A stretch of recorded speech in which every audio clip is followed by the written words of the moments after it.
Tantor Audio, a division of Recorded Books, presents More Than a Little Warped by Annette Marie and Rob Jacobson. Narrated by Iggy Toma. Chapter 1. We should stop for ice cream, I suggested, taking in the mid-morning sunshine warming the smart car's interior. Or sushi. There are like 15 top-notch sushi joints around here. Leanna flicked on her signal and pulled into the turn lane, heading away from the key and its abundance of food options. We are on our way to arrest someone. It's not a spa trip. Oh, that's an even better idea. We could go for mani-pedis. The smart car's engine revved as though Leanna wanted to get as far away from anything fun as quickly as possible. Or maybe the underpowered engine needed extra gas for the hill we were trundling up. When's the last time you got a mani-pedi? I asked encouragingly. I don't think I've ever. You've never had a mani-pedi? You have? I shrugged. Just once when I worked at KCQ. Kit, she sighed, casting me a sidelong glance. Why do I get the sense you're trying to avoid work? Because I am. I closed my eyes and leaned back into the headrest. This is the first time we've been on a field assignment in weeks, and I am in absolutely no hurry to return to home base. She puffed out a second sigh, this one heavy with the weight of 1,000 worries. It has been a little stressful lately. No flipping shit. Leanna navigated off the main drag and into a neighborhood populated by gargantuan houses that fell somewhere between adorably rustic and painfully modern. You know, if we backtrack a little bit, I said, gazing longingly into the side view mirror at the road behind us, there's a mom-and-pop pizza shop that also serves bubble tea. You haven't lived until you've paired a slice of pepperoni with tapioca-topped chai, or so I've heard. She drummed her fingers on the steering wheel.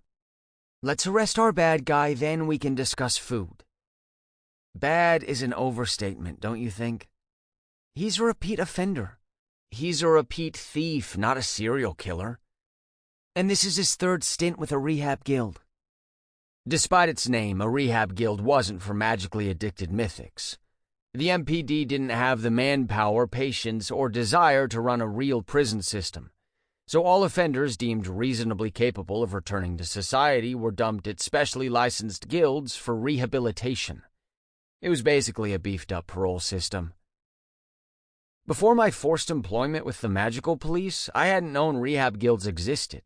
If I had, I might have reconsidered taking Blythe's plea bargain. Then again, probably not, considering execution had been on the table. As we drove, the trees grew denser and the road narrower and steeper. Following signs for the North Shore Natural Museum, Leanna pulled into a gravel parking lot tucked among towering trees, their branches bare. During the summer, the place was probably packed full of camper vans, but in mid-February, there were only a few trucks and hybrid crossovers.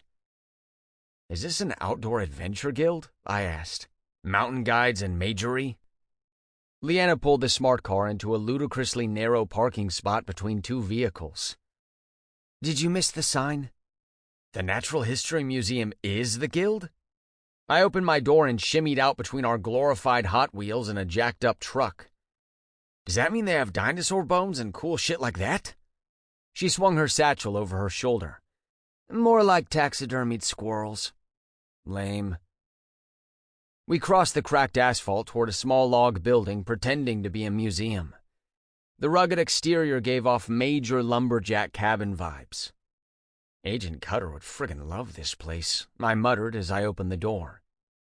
The interior, with its mounted animal heads and stuffed roadkill displays, swung more toward the axe murderer slaughtering teens in the woods end of the cabin spectrum. The air had a mildewy quality that caused Leanna's nose to immediately scrunch up.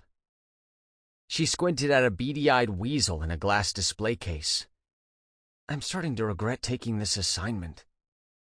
Oh, it's not that bad, I countered optimistically. No demons, no dead bodies, no booby traps, and it's a breath of fresh air compared to our cubicle. She made a quiet sound of agreement. It said a lot that the odor of wet dog and moldering leaves permeating this guild was a welcome relief compared to our precinct's current atmosphere. Leanna and I sidestepped an interactive display that explained how drainage ditches operated, around a glass case that housed 3 stuffed gophers, and up to the counter at the back. A woman in her mid-30s with curly, bark-brown hair piled up on her head and eyes that spoke of sleepless nights greeted us with a friendly but tired smile. "How can I help you?" she asked. I'd almost missed her question, too distracted by the dead raven hanging above her head, morbidly strung from the ceiling with fishing wire. Refocusing, I gestured to Leanna. "My friend here is a huge Guardians of the Galaxy fan, so we're in the market for a stuffed raccoon. Kit, preferably one that has that violent trash panda with a heart of gold glimmer in his eye, you know?" The woman squinted confusedly. "I'm sorry, what?" "Are you Ingrid Brower, the GM?" Leanna inquired. "Yes, but I don't sell raccoons, stuffed or unstuffed." Leanna pulled her badge from her satchel and raised it. "Agent Shen." I flashed my badge from under my jacket. "Agent Morris." Ingrid's shoulders instantly sagged forward, defeat written all over her. "But they've all been doing so well." A twinge of discomfort tweaked Leanna's expression, and I was sure my face matched. As much as we both loved chasing down bad guys, this was different. The GM pressed a hand over her eyes. "Who?" "Brody Epps," Leanna murmured. "Is he here?" Ingrid let out a long breath.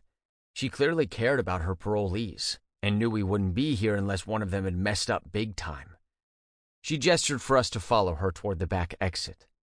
Outside, a small stone patio adjoined a strip of grass with a shed at one end. Beyond that, thick cedars towered over the museum.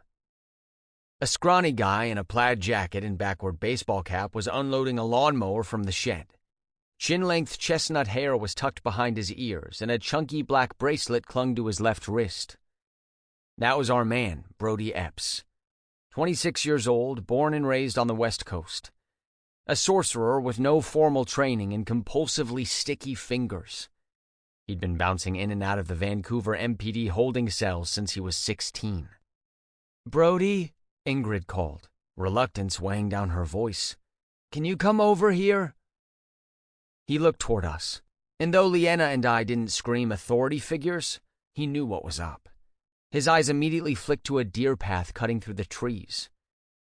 "Catch that?" I whispered to Leanna. She nodded. "Pincer formation?" "You got it, partner." Leanna touched the cat's eye pendant she always wore around her neck and muttered, "Ori menti defendo." As we approached Brody, I brushed the cerebral cobwebs off the magical part of my brain, preparing to power it up. Tormenting Vinny, and occasionally Harris if I was feeling brave, kept my skills sharp, but the unpredictability of field work required more finesse. "This is Agent Shen and Agent Morris," Ingrid said, then added warningly, "And you're going to cooperate with them, right?" Huh. That was not the sort of attitude we saw from most GMs. Actually, it wasn't the attitude we'd gotten from any of the GMs we'd crossed paths with. I guess rehab guilds were more MPD-friendly. Brody, however, wasn't looking very friendly. Nervous perspiration formed a sheen on his forehead. "I panicked, okay?" he said, his voice low and pleading. "I didn't mean to." "We need you to come down to the precinct with us," Leanna replied. "We can talk about what happened when we get there." She might have called Brody a bad guy on the way here, and she might outwardly project a hard-ass stance on crime and its perpetrators. But the gentle way my partner spoke to this guy was a dead giveaway. Leanna was a softie in disguise, and she didn't like this assignment any more than I did. Unfortunately, her soft tone didn't reassure Brody. His fearful gaze bounced between me and Leanna. Her right hand slid surreptitiously toward her satchel. Brody was faster. He flipped his braceleted wrist up, barking an incantation. A translucent barrier, roughly the hue of pink lemonade, snapped in place around us in the shape of a hollow pillar 6 feet tall. "Brody!" Ingrid yelled hopelessly. Ignoring her, he sprinted toward the deer trail. And straight into me. The real me. His chest collided with my outstretched arm, and he fell backward, slamming down on the dirt. Wheezing, he blinked dumbly at my now visible self. It was a classic split kit strategy. Leanna and I had been using it on suspects, parolees, and criminals for a while now, especially those we guessed were runners. While Fake Kid had kept his spot beside Leanna, I'd circled behind Brody to wait. Leanna called it a pincer formation and assured me that was a proper military term, but it mostly made me think of lobsters. How did you... Brody stammered as I rolled him over and cuffed his hands behind his back. I looked up to see Leanna still, surprisingly, stuck inside the pink barrier, and she didn't look pleased. How about letting my partner out of that spell? I asked my freshly captured prisoner. He squirmed around until he was kneeling beside me. It doesn't have an off incantation. She'll have to wait for it to run its course. And how long will that take? About 8 minutes. That wouldn't go over well. My partner had many virtues: intelligence, creativity, integrity, the ability to derail my brain with a single glance, but patience was not one of them. She'd already retrieved her wooden Rubik's Cube from her satchel and was grumbling as she twisted it into a new pattern. Holding it up to the shield, she muttered an incantation I couldn't hear. Inky black spikes shot out of it, shattering the barrier. Huh, Brody mumbled, sounding unwillingly impressed. Or she could just do that. I'm sorry I tried to run. Taking my eyes off the road, I glanced in the rearview mirror at Brody. He was cramped up in the smart car's pitiful excuse for a back seat, staring miserably out the window. In the passenger seat, Leanna pressed her lips together, her gaze on our thief's bracelet artifact. She was supposed to be examining it, but she didn't seem very focused. I know I screwed up, Brody continued, but it was an accident. You used this artifact on a human. Leanna pulled a plastic bag marked evidence from her satchel and dropped the bracelet into it with choppy motions. A human you were stealing from. In the rearview mirror, I watched Brody's shoulders slump. Why did you shoplift from the convenience store? I asked. You get a stipend from your guild and you had money in your account. I didn't mean to. I just did it without thinking. Leanna and I exchanged a look. Brody's records with the MPD told the story of his life. A poor kid from a rough neighborhood who'd learned to steal food to keep himself fed. He didn't need to steal anymore, but something had probably triggered him. A flashback, an anxiety attack, a compulsive urge, and he hadn't been able to stop himself. His struggle to break free from his past was unfortunate, but it wasn't the reason Leanna and I had picked him up. The MPD didn't dispatch agents for shoplifters. The security guard surprised you, didn't he? I said quietly. Brody ducked his head. He grabbed me out of nowhere, and he fired off his Arcana barrier spell on a human, in front of other humans. Threatening the secrecy of magic stood above all other felonies as the one most guaranteed to make the MPD flip out in a big way. Poor Brody was in serious trouble, and he knew it. What will my sentence be this time? He asked in a small voice. Will I still be assigned to Ingrid's guild? That's up to the Judiciary Council, Leanna offered.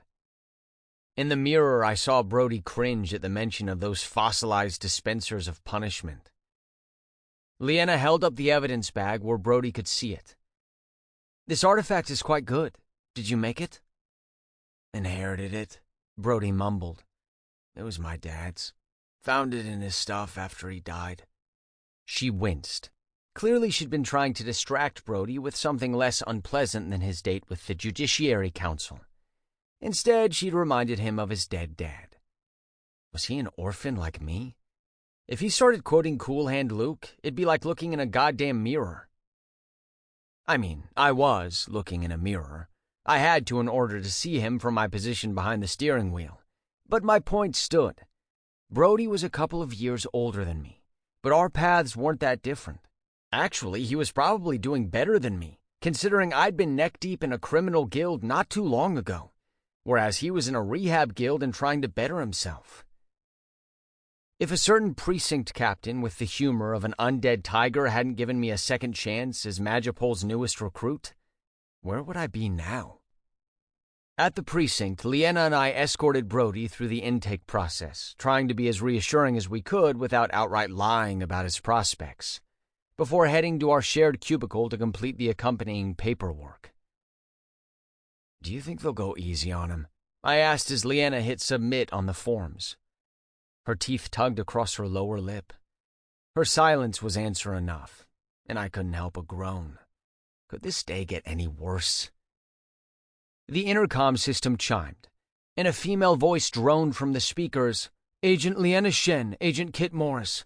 Report to the captain's office immediately." Why, yes. Yes, it could. Chapter 2. Being summoned to Captain Blythe's office was never a good thing. As I walked beside Leanna, my mind whirled through all my recent transgressions that Blythe might have caught wind of. Using my split-kit warp to convince one of the newbies I had a twin, eating every single vanilla-sprinkled donut in the break room, fudging the odd report to cover up any trace of Zack, a.k.a. the Ghost. Just small stuff. I wasn't the only one around here in the state of high tension. Agents swept past me and Leanna, zooming through the precinct like someone had offered free ice cream to the first person to complete a lap around the building. But the toxic fumes of anxiety refuted any free food theories that might explain the rush. It was a bad week to be an MPD agent in Vancouver. I glanced moodily toward the holding cells, glad I hadn't had to visit them with Brody. Those cells currently housed Aaron Sinclair and Kai Yamada, two high-profile mythics whose incarcerations were causing us all kinds of headaches. Sinclair was the son of a super-stinking rich mage family with major political influence, and Yamada was connected to the upper echelon of the Yamada Syndicate, a powerful international crime family. Those were problems for the bigwigs of the precinct, not a rookie agent like me. But I was invested for a different reason. Sinclair and Yamada were both members of the Crow and Hammer, and I had this respect/admiration/low-key intimidated thing going on with the guild's leader, Darius King. Being a former MPD contracted assassin and Blythe's #1 most hated mythic, he was often the object of our precinct's scrutiny. But that had been escalated in an extreme way with the recent revelation that his guild was harboring a demon mage. Or the accusation that they were. Considering my personal experiences with trumped-up charges, I wasn't sure how much I believed it. Regardless of my doubts, the mere possibility of a demon mage was enough to put the whole precinct on high alert. Blythe had assigned an entire team to hunt down Darius, and every member of the Crow and Hammer had been issued a summons to turn themselves in, which none of them had. So now they all had bounties on their heads.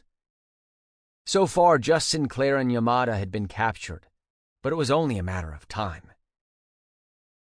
The familiar sight of brown bristles pulled me from my churning thoughts. The impeccably manicured mustache of one Trevor Eggert, my favorite security guard. "Eggsy!" I exclaimed, my mood immediately improving. "How's it hanging?" "Hanging all right." His mustache twitched in a way that meant he was smiling. "But with all this demon mage ruckus, they've increased security all round. I'm racking up the overtime this week." I gave him a commiserating pat on the shoulder as he fell into step beside me and offered Leanna a friendly greeting. "No one's really explained," he said, lowering his voice. "But what does this demon mage do, Hickey?" "Oh, yeah," I shrugged. "Basically, you take a demon and stuff it inside a human's body." His eyes widened. "The human gains physical and magical advantages from the demon's possession." Leanna took over. "But the demon will fight for control of its host, eventually driving the human to violent madness." "Well, that's..." Eggert struggled for the right word. "Unpleasant?" "Very," I agreed. "But they're super rare, because really who'd be crazy enough to want a demon implanted in their body like a xenomorph facehugger?" "Do you think there's actually a demon mage lurking about?" Eggsy asked. Damn, the man was sharper than he looked. Had he heard doubts among other agents, or was he picking up on my feelings? I bit the inside of my cheek. unsure whether I should share my thoughts. I don't think the precinct's most despised GM is the kind of guy who'd endanger an entire city by harboring a demon mage. Wouldn't go over well around here. "We're headed this way," I said, waving toward my escape, Blythe's office door. "Me too." I paused in surprise. Why would Blythe summon all three of us? Only one way to find out. Projecting more confidence than I felt, I rapped on Blythe's door and flung it open without waiting for a response. She was expecting us, after all. Or actually, he was expecting us? I came to a stop so fast that Leanna walked into my back, followed by Eggert walking into her back, which shoved me forward another step.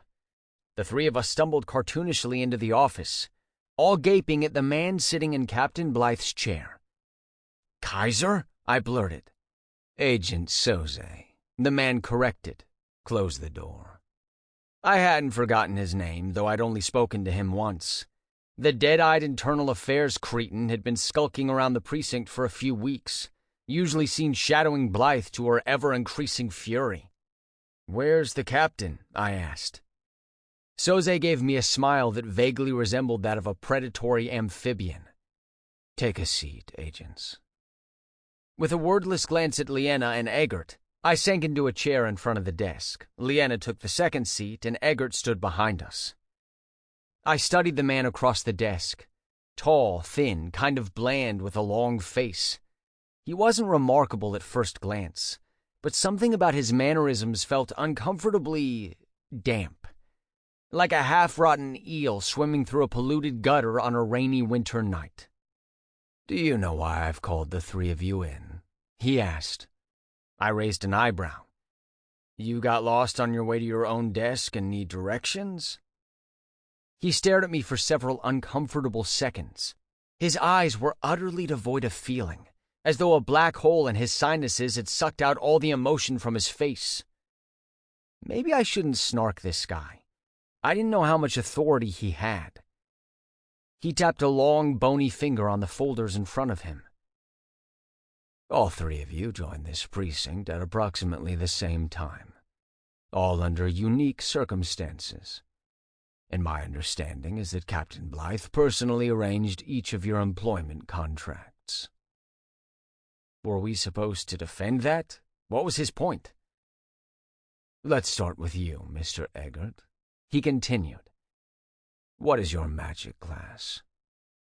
Well, you see, sir," the security guard began haltingly. That was rhetorical. "Yes, sir."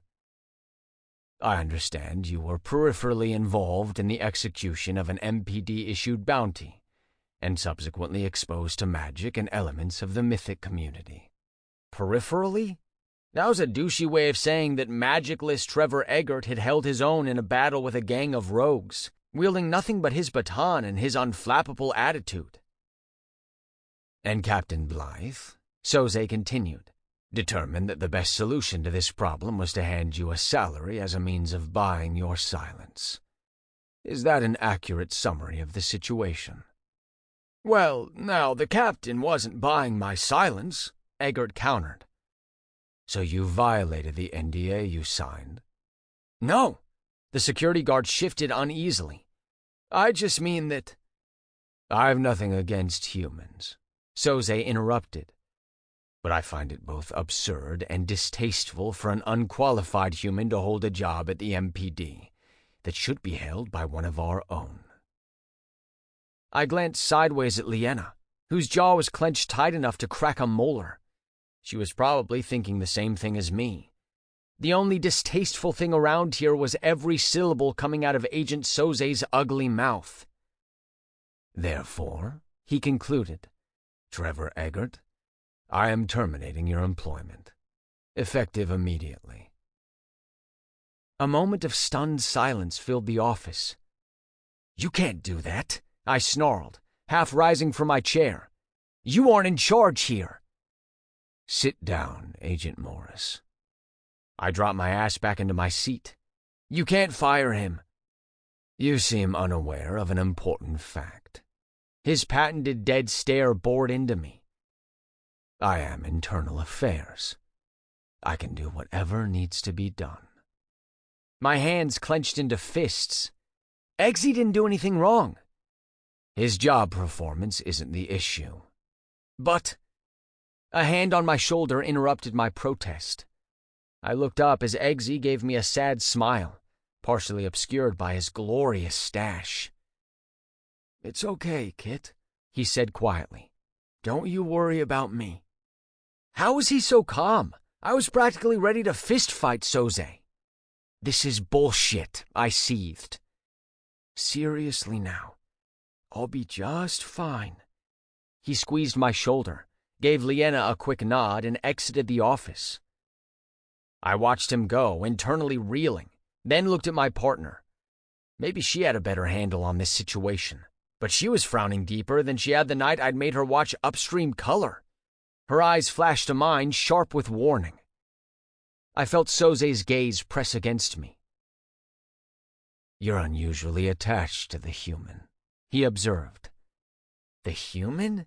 This asshole sounded more and more like a racist uncle at Thanksgiving with every breath. But I shouldn't be surprised, given your antipathy toward the MPD's system and values. What the hell does that mean? You're a lifelong criminal who has found himself on the other side of the law. It's only natural for you to resist the abrupt change in ethics you are now required to uphold. And that resistance is well documented. Had Captain Blythe been taking notes every time I'd badmouthed the authoritarian sketchiness of the MPD? Given how this meeting had started, I wondered if my job was next on Söze's chopping block. I technically had another 6 or so years left on the contract keeping me out of jail. Was I about to join Brody, Sinclair, and Yamada in the holding cells? Liena leaned forward, her glare piercing Söze's pallid skin. "Agent Morris has been an exemplary agent." "Exemplary," he repeated. "That's an interesting word coming from you." The shock that rippled across my partner's face mirrored my own.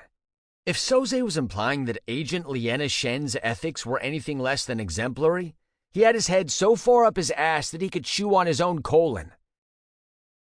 When I review a precinct, it often takes months of detailed investigation to uncover deficiencies and corruption. But it took minimal digging to find a pattern in your cases, Agent Shen, starting with your very first assignment. Söze flipped open the top folder in his pile. Taking a known rogue out of holding and involving him in a critical sting operation, allowing that rogue to escape your custody. My fingers ached from how hard I was clenching them. That rogue had been me. But I came back and we stopped Quentin together. Don't forget that part. You mean the part where you killed him? That wasn't us. Of course, my mistake. That was your friend. My former friend. Maggie, my nervous alchemist pal who'd been like a big sister, hadn't spoken to me since that night. Not for a lack of trying on my part. A nauseating smile twisted Söze's cheeks. Let's see, what else? Allowing a key witness to be murdered by a demon while present on the scene. Entering a guild for a routine interview of their GM, and inciting a violent battle that resulted in multiple fatalities. Sinking a cargo ship containing suspects and evidence for your case. Engaging in a battle with a demon contractor in the precinct's parking garage. Then there's the recent case of that abducted minor. How many fatalities did that one involve? My throat had tightened, and I wasn't sure I could have spoken if I'd wanted to. Everything we'd done, it had been necessary. But listed like that, it sure as hell sounded like people died wherever Liena and I went. Söze closed the folder on his desk and turned his focus to Blythe's monitor. I will be reviewing every element of every case you two have touched until I have identified every deficiency and corrected it. And I'll begin with your case today. Today? I repeated. But Brody Epps. He clicked the computer mouse. You're aware of his numerous convictions, failed rehabilitations, and most recent felony. Yet the paperwork... Sample complete. Ready to continue?